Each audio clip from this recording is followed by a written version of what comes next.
Hi, I'm Maria Thea Harris or Velo Sews on social media.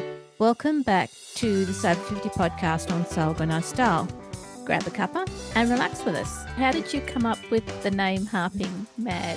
When I retired from IT 15 years ago and started playing my harp again because I hadn't really touched it, and my husband, we're both trained recorder players actually, before we were harpists. We started going out playing in folk clubs and things, and we were launching a wedding business. And I said to my kids, what do we call ourselves? One of them said, well, you're barking mad. Susie is known on Instagram as Harping Mad. Now that's harping_mad. Watch and listen to Susie tell her story for Sober 50 on Sew Organised Style podcast. Susie, thank you for being on the podcast today for Sober 50 on Sew Organised Style.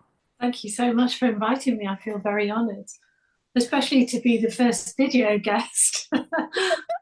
A lot of the guests that I've had on the podcast are not people who are there to sell a product or a service. We're everyday people, and being in front of a camera can be a little bit uncomfortable sometimes. I think because we know each other through our sewing, I think that's a good way to connect on video. And it's really interesting to hear people's voices. You know, when you listen to the previous podcasts that you've done, you can put a voice to a face that you see. I don't think anyone on Instagram has heard my voice, actually, apart from when I sang a Christmas carol or two. Yes. But it's really interesting. The reason we know each other is because of our sewing, and you're a Sober 50 follower. Yeah. Can you talk to us about how you started sewing? It goes back a long, long way. It goes back more than 60 years because I'm 68. I think when I was about 7, my parents bought me this tiny little sewing machine called a Vulcan, which was a kid's sewing machine. I was so excited and so fascinated. I could not stop using it. It used to sew 2 pieces of fabric together with a chain stitch underneath the back, quite different to our machines we use now. But it was quite limited, and I think by the time I was 8, I was actually quite bored with it. But I was hooked on the idea of manipulating fabric and creating 3D things out of a flat piece of fabric. My paternal grandmother was a professional musician. She was a church organist, but she was also a dressmaker stroke designer. And she made, back in the, early 20s, clothes for the people in the village. My dad always said that I inherited her gene. I'm not a church organist, I'm a harpist. When I was 8 and was in primary school, several of my friends came wearing this skirt, which came from a company called Ladybirds. I don't know if you had those in Australia, but we all wore Ladybird clothes in England back then. They came from Woolworths, I think. I really wanted this skirt, and I pestered and pestered. My mum made all my clothes, so I knew she wasn't going to buy it. Anyway, I came home from school one day, and there on the table was a neatly folded pile of the exact same fabric and a zip. And I looked at it and I said, are you going to make me a skirt? And she said, no, you're going to make you a skirt. Oh. And I was like, wow, I was so excited. But yeah, I made it's like a dirndl skirt gathered into a waistband with a zip. So I put a zip in at that age. It did take a few goes, but I wore that skirt to death. And I was so proud that I made it. And I think that's when it all started. I was hooked on the whole idea that you can make your own clothes. In my teens, I made my clothes. I made my school uniform. My high school was a boarding school, was set in the grounds of the castle of Henry VIII's last wife, Catherine Parr, Queen Catherine. And we wore her cloth. She had her own green cloth that was woven for her specifically. It was kind of like a wool kind of gabardine. Maybe was it called serge? But it was pure wool, and it was a sort of mossy green colour. I was going to ask you about the type of green. Yeah, it was a sort of darkish moss green, but not bottle green at all. We made our gym slips, and then when we got a bit older, we were allowed to wear skirts, and we wore these 6-gore skirts, and I made those. I made my summer dresses, which were green and white striped cotton, and I just carried on and have sewn ever since, basically. I've had 5 children. I've made their clothes too, boys and girls. I had 3 girls and 2 boys, and I've made all of their clothes over the years. And now I sew for my husband, Bill, who's also known as Mr. T on Instagram. I think the nice thing about sewing for your kids and your husband is you get to look at the things you've made. Different to wearing the things you've made. You get to see them and see, well, I could improve that a bit here or whatever. It's good. Do you ever gravitate back to sewing a 6-gored skirt like you did at school? I did. I did about 20 years ago. I made a couple of moleskin skirts like that. Yeah. I haven't since. I'm not that crazy about it at the moment. I'm more into the, as you've probably seen from my Instagram, kind of hinterland dresses or Merchant and Mills gathered, prints or whatever. It hides a multitude of sins, I suppose. I think it gives you freedom to do all of those walks that you show us on your Instagram account. Yeah, yeah, it's easier to walk in them. Although I'm just looking out into my garden right now. We're about to go up onto Dartmoor because we've got this challenge to climb as many of the tors, which are the big rocks on Dartmoor, before we move. It's been raining all night, so it's going to be really boggy up there. So I don't think I'll be wearing a floaty dress today. I'm not crazy about this whole idea of if you're a walker, you must wear outdoor clothing from an outdoor clothing shop. Why should I have to wear polyester trousers? Or, yes, maybe they do dry quickly, but I don't go out in pouring rain all day. I just don't buy into that. The wearing of the fabrics like fleece tops that we now know put microfibers into the water and ultimately the sea. And people for hundreds of years have walked in wool, haven't they? Wool sweaters and wool jackets and things. And we have oilskin, which I've made things with. So we wear our oilskin. Wool has been around for centuries, and flax and cotton, and when it degrades back into the land. Yes. And things like linen takes a lot less pesticides and water to grow, which is important, isn't it? And wool, I think we should use more of. I don't know what it's like in Australia, but here, for example, Dartmoor is covered in sheep. Where I come from in the Lake District in the north of England, it's just sheep everywhere. But a lot of the wool is just thrown away because people stopped using it. And that's so sad. So the more people start knitting, which they are, the more we will be using that wool and help the farmers. I mean, the good thing is those fleeces that are thrown away, yeah, they do break down back into the earth, but kind of sad that they're wasted. Yeah. I agree. And you do some wonderful knitting. Yeah, I'm a bit of a knitaholic, I have to say. The thing with knitting, I've been through quite a few traumas in my past life when my first 3 kids were young. And on top of that, I've got MS and you deal with chronic pain with that. And I also have arthritis. Knitting is, I guess it's what we now call mindfulness. It keeps you in the moment. You know, you're counting constantly, and that counting, you're not counting out loud, but in your mind, I count anyway. Especially doing feral, because you'll do 3 blue, 2 grey, 3 blue, 2 grey. That counting slows your mind down and helps thoughts not to come in your head about pain or about something negative that's going on. You know, when I lost each of my parents, I knitted a very complicated jumper in the weeks after. Yeah, I tend to knit more when there's a lot going on. And you've probably seen a lot of knitting this year because we've been trying to move for 15 months and we're in our 4th chain now. I don't know if you have chains in Australia. No, we don't. What is that? In England, and I think it's just England and Wales, you put your house on the market, somebody comes along who's had an offer on their house and they make an offer on your house and you accept it.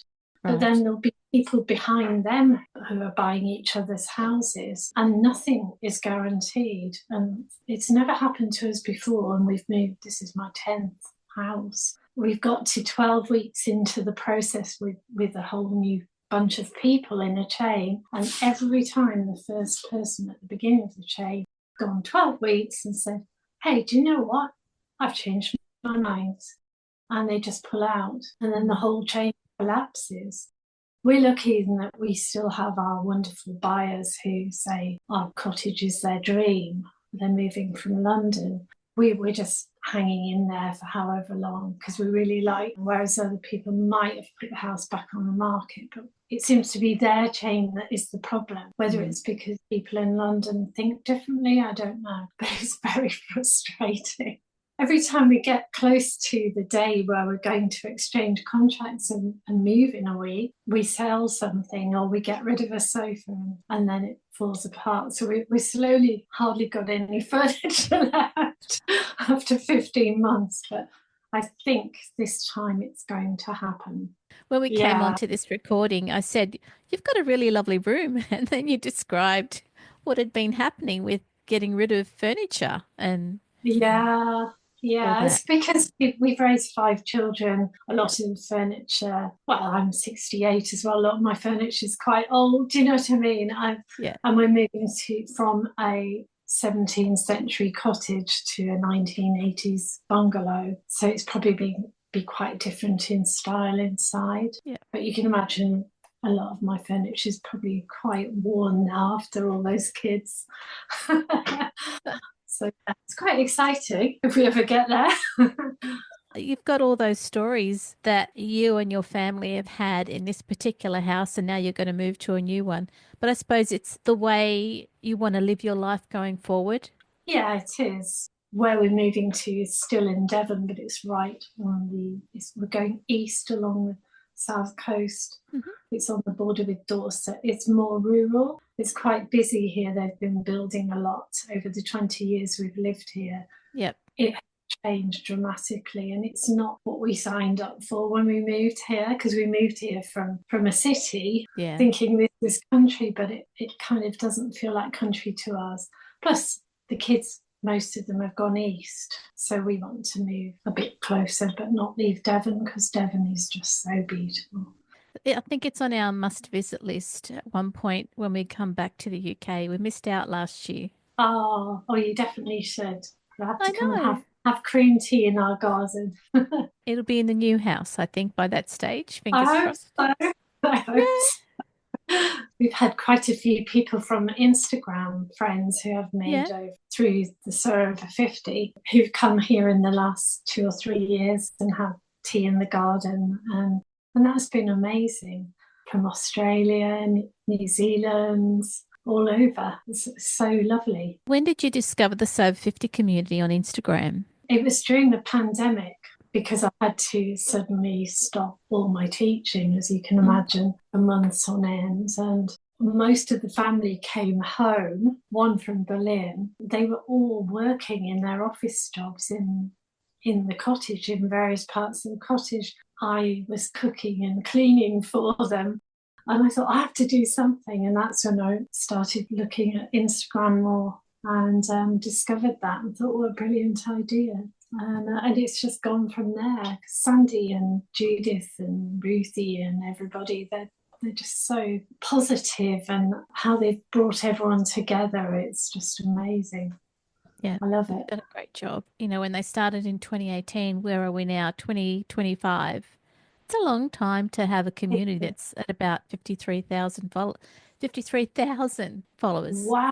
Yeah, Wow. That's yeah, amazing. I didn't realize it was that many.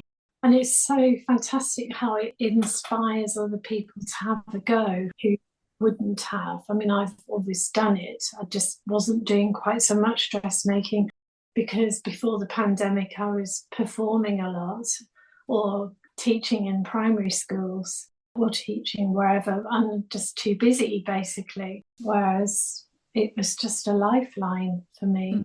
And I've actually really cut back on my teaching now. I'd rather sew. yeah, One of the really rewarding things is when people say on Instagram, I've made this dress as inspired by somebody else. It's so nice and so flattering. People say, oh, I like your style. And I think, style? Have I got style? I just wear what, I find that interesting. I had to describe my style on the Friday Pattern Company blog a few weeks ago. One Yep. of the questions they sent me was, write about your style. And I had to ask all of my kids, what is my style? I don't know. And how did they describe your style? As their mother, how did they help you? They said eclectic. Yeah. A couple of them just said, well, you're just you. It's just you, which wasn't very helpful. Boho, I suppose. Oh, yeah. I spent many years working in IT and having to wear high heels and powered, the suits with the shoulder pads and all that, and go back to the 80s and 90s. And I've really rebelled against that now because I don't need to dress like that. So I've gone completely the other way. Loose linen dresses are my thing. But there are some amazing jean patterns around now, which you can make to fit for yourself. I've always worn jeans from Marks and Spencer's because they were the best fit for me, but actually they weren't. Now I make my own. I mean, all these young designers are fantastic, absolutely fantastic. And I'm sure So Over 50 has helped them too. Yeah, we're really, really lucky. Yeah, we are. Yeah. People can find you at Harping Mad Yeah. on Instagram. So, how did you come up with the name Harping Mad? When I retired from IT Yep. 15 years ago and started playing my harp again because I hadn't really touched it. And my husband, we're both trained recorder players actually, before we were harpists. We started going out playing in folk clubs and things, and we were launching a wedding business. And I said to my kids, what do we call ourselves? And one of them said, well, you're barking mad. And I said, oh, thanks very much. And then another one said, well, harping mad. And that's how it came. I think they meant barking mad as a compliment. I hope so. Yeah. I don't think I'm completely mad. No, But just take it yeah, as a compliment. Yeah. yeah. So yeah, that's how that came about. It's quite catchy, I suppose. It's a short name rather than we've been in other bands with maybe slightly pretentious names or long-winded names or whatever. Um, People tend to remember it, I guess. And so, Yeah. moving from being a recordist to a harpist, what made you change or made you include the harp in your repertoire? Um, my oldest daughter was learning the harp around the time that I met Mr. D, Okay. Bill, and I sometimes used to sneak home from the office at lunchtime when I lived in Cardiff and have a go on her harp. I've played the piano since I was 6. Yeah. So it's a two-handed instrument, obviously, like the piano, and similar in lots of ways. But my daughter started saying, you're not playing it, it's mine. And because she played piano too, but she was obsessed with her harp. And she didn't like me playing it because she was on it all the time. So Bill bought me a harp, and I thought, he's a keeper. Yeah. I mean, how often does that happen? And I was 39, I think, when that happened. Because Wow. I met him when I was 36, going on 37. Hmm. And yeah, and I guess because I played the piano, it was fairly easy to switch over. Apart from the hand technique is different, Yeah. and we lived in Cardiff, and of course Wales is known for harp, isn't it? It's Yeah. its main instrument, really. So plenty of teachers there, and yeah, I've just carried on playing it. Now I teach it. That's It's a great. fabulous instrument. Yeah. It's very calming to play. I think the other reason why I like it or liked it when I started playing is I knit Fair Isle. This Hmm. is going to sound really obscure, but Fair Isle is like two colours or whatever, in or three colours, interweaving Right. around, Yep. three red, two grey, two black, three red, two grey. And Celtic tunes like Scottish and Irish tunes um, kind of use the strings in the same way. You use like alternate strings. It's like it weaves in and out Yep. like the knitting. And I think there probably is a correlation Mm. with that. I don't know, but that's my strange connection with it, I suppose. But it helps if you think like that. It helps you to memorize tunes and play them too, rather than dots on the sheet of music. If you Okay. think of it as weaving in and out of the strings. So I tend to teach a bit that way. Okay. Most of my students are, bar one, are well over 60 now. I don't teach children anymore. And one of them is in her 80s. She's amazing. She's also deaf, or partly deaf. So she sits opposite me and, lip reads. And it's wonderful to see it.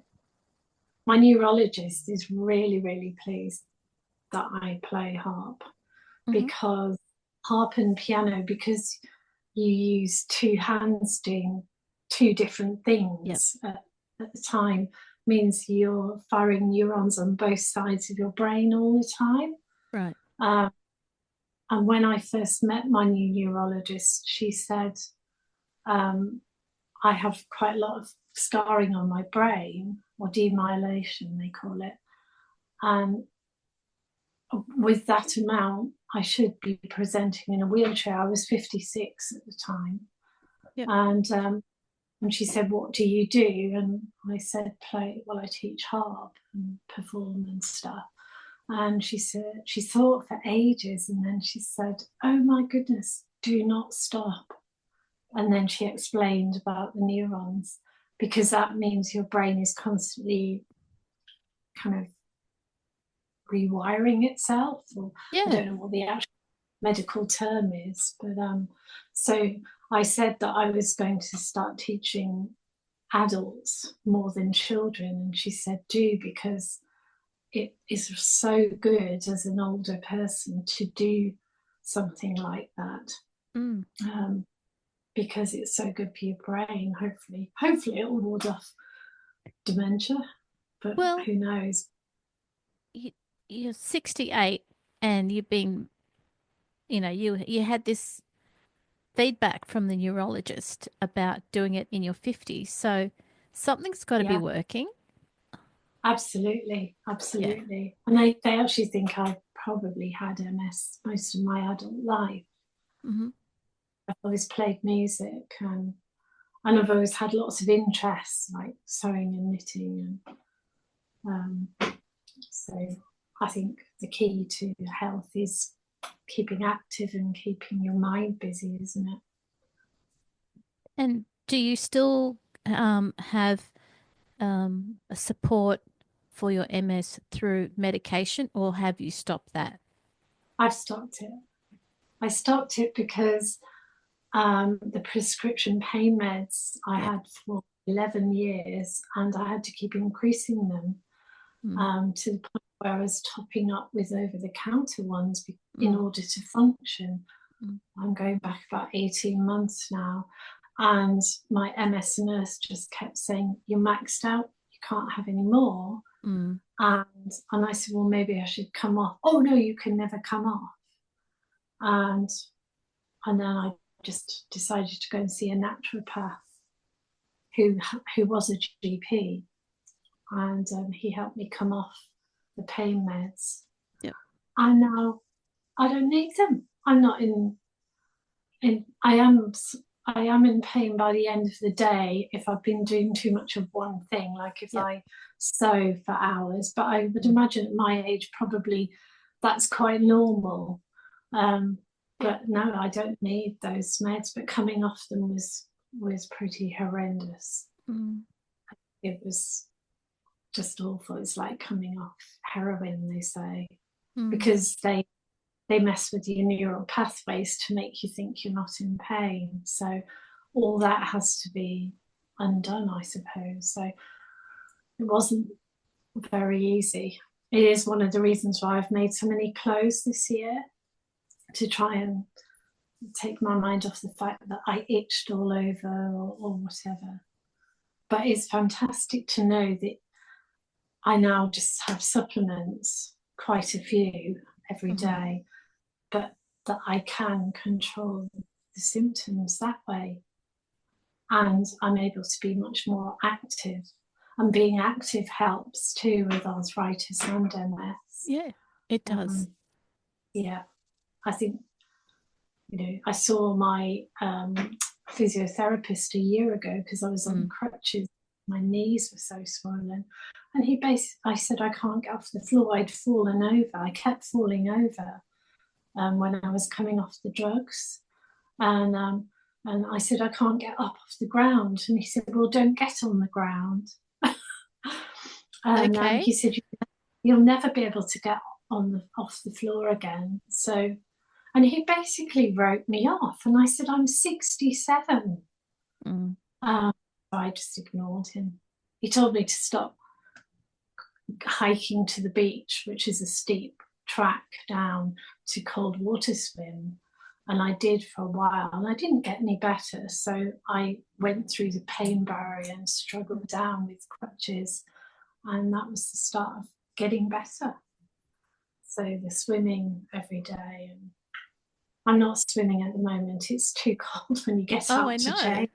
Yeah. The water's cold, but it's not the water that's the problem. It's the wind, because it's a beach that doesn't have a changing area or whatever. Mm. We can walk to it. Behind me here, there's a big hill, and we walk over the hill and down the steep track Mm. to a beautiful private beach, but there's no changing facilities there. So my next door neighbour swims every day still. She's amazing, and she's my age. And has it been snowing there as well?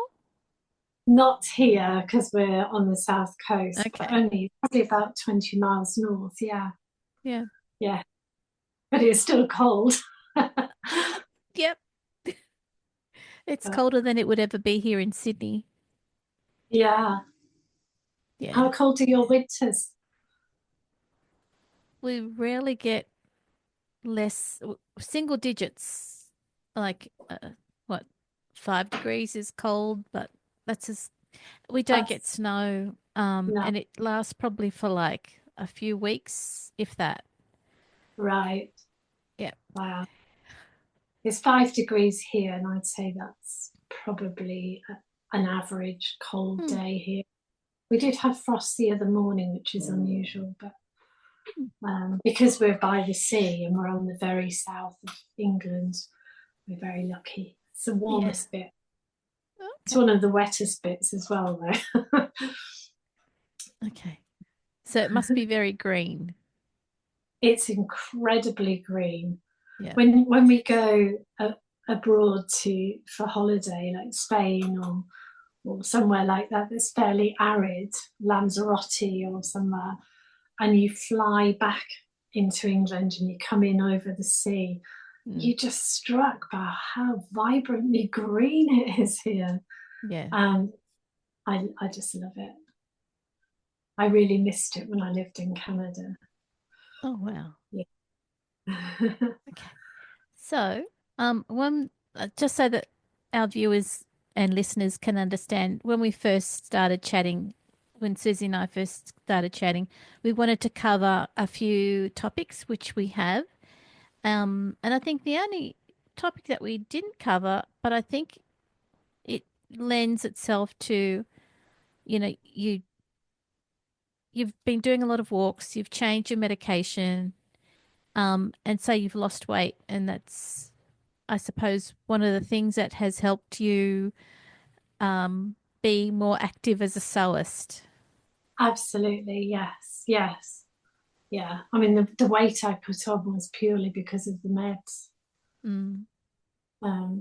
because I've been off them for over a year now, and I've maintained the same weight, and I've never dieted. It purely was the medication. Yeah.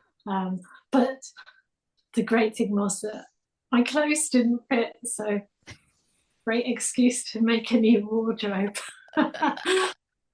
So, and in a way, not being able to move as easily as we thought we could has given me the time to do that. So Mm-hmm. I've had a blast. When we move, it'll be more about making things for the home. Okay. My parents converted a bobbin mill, a working wooden bobbin mill that made bobbins for the textile industry in the north of England, on a mountain in the Lake District, the kind with the water wheel. And Yeah. it was my dad converted the top two floors into a house. I guess it was a forerunner to all these loft living places that they're really trendy. And they made it completely themselves. They even made the carpets. They didn't make the carpets themselves, but they bought rolls of different beautiful shades of terracotta and slate blue and moss green and mustard, and then my father made a template of wood that was 18 inches square, and then a 9-inch square, a 9 by 18 oblong, and an L shape. And then they cut with a Stanley knife all these colours into different shapes, and then glued them to thick wool felt, because this mill was quite drafty, as you can imagine. And they carpeted the entire house with patchwork carpets. And that was so inspiring. I'm not going to do that in our bungalow because I actually prefer wood floors, but it was inspiring. And my father made the furniture, he made the sofa and chairs. My mum covered them in green linen. They just made everything. He even made he made the kitchen, he made the fridge, he made a wooden fridge. Wow. And I'm not sure about that actually, because we had a lot of tummy bugs when we were kids. But I grew up in that kind of environment where you make stuff. So when we move, I'm going to be more involved I want to do some crewel work, linen curtains, and hand make them. I'm a bit nervous about saying that on here because I might have to do it now, but there's lots of things like that we want to do, and we've just signed up for some courses to, like, I make lampshades. I'm going to make more linen lampshades and things like that. I'd like it to be a handmade home, to counteract the fact that it's quite modern, and that's not really my thing. But the reason we're moving to the bungalow is because I was on crutches much of the past year, and it seemed to make sense. Now I'm fine. I'm like, I don't need to move, but it does make sense. It's kind of future proofing. But I want it to feel as bohemian as this house is. I don't know if you've seen it on my Instagram. If you go on my profile, you can look at the listing on the real estate agent, Rightmove. It's really bohemian. It's quite wacky. I'll have that in the links for the show notes and for the video so people can have a look. Yeah, it's interesting. It was done. There was a gardener who used to live here, who I think worked for the National Trust, and he was a Rastafarian, and he knocked the cottage about and did some really interesting things to it. And the garden is stunning. I really miss it. Okay. But we're going to make the new house cool. So there'll be less clothes making and more homeware making, is what I'm trying to say. That's going to be interesting to keep an eye on going forward. And I wish you all the best with moving in 2025. Thank you very much. And thank you for coming on to the podcast, Susie. Oh, thank you so much. I've really enjoyed it. It's lovely to chat to you in person as well. Yeah. Hopefully listeners and viewers enjoyed this video and audio podcast, and hopefully we'll keep going with them. I hope so. I hope so. Thank you so much. Happy New Year. Happy And New Happy Year. New Year for everyone else. Yeah. Bye. Bye. This episode of Sew Organised Style podcast for Sober 50 was video and audio produced by me in my sewing room with permission of Susie. Sound by bensound.com. Many thanks for the ongoing support of the podcast Patreon contributors. Their ongoing support enables me to develop these podcasts for free. I'd really appreciate it if you join them. Make sure you direct message Sandy and the social media editors at Sober50 on Instagram to contribute to the ongoing posts and challenges the team promotes to the community of over 50,000 followers. You can subscribe to Sew Organised Style podcast spelt with an S, not a Z, on all good podcast apps. Make sure you go back and listen to our free Sober 50 podcast archive on Sew Organised Style podcast. We look forward to joining you in your sewing room next time. Stay safe, everyone.